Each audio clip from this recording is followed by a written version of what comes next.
நான் விரைவாக பரமாரர் வெற்றியை பற்றியும் சொல்லிக் கொள்கிறேன். நாக்பூர் மாநில அருங்காட்சியகத்துல சரியா ஒரு கல்வெட்டு இருக்கிறது. அது ஒரு நீளமான கல்வெட்டு.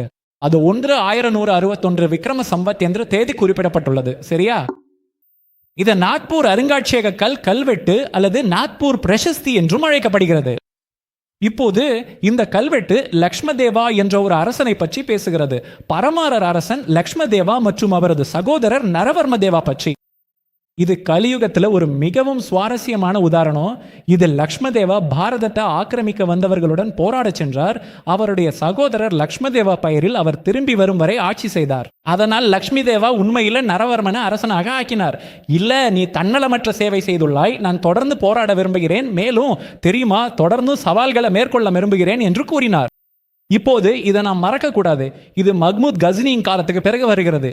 மஹ்மூத் கஸ்னி வல்குட்டார். அவர் சோம்நாத் கோவிலை கவர்ந்து விட்டார். அவர் பல ராஜ்யங்களை கொள்ளையடித்துள்ளார் இல்லையா? அவரது வாரிசுகள் அங்கே இருக்கிறார்கள். இப்போது இந்த கல்வெட்டு நமக்கு சொல்வது என்னவென்றால், வங்ஷு கந்தஸ்தலே அல்லது வங்ஷு நதிக்கரையில், ஸ்தலா என்றால் ஒரு முகாம் அல்லது இடம். சரி, அப்படி என்றால் வங்ஷு நதி என்பது ஆக்சிஸ் நதிக்கான பெயர். இது உஸ்பெகிஸ்தான் மற்றும் ஆப்கானிஸ்தான் எல்லைகளில் உள்ள ஒரு நதி. வங்ஷு என்பதற்கு மிகவும் தெளிவான அர்த்தமும் விளக்கமும் உள்ளது. அதாவது ஆக்சிஸ் நதி இல்லையா?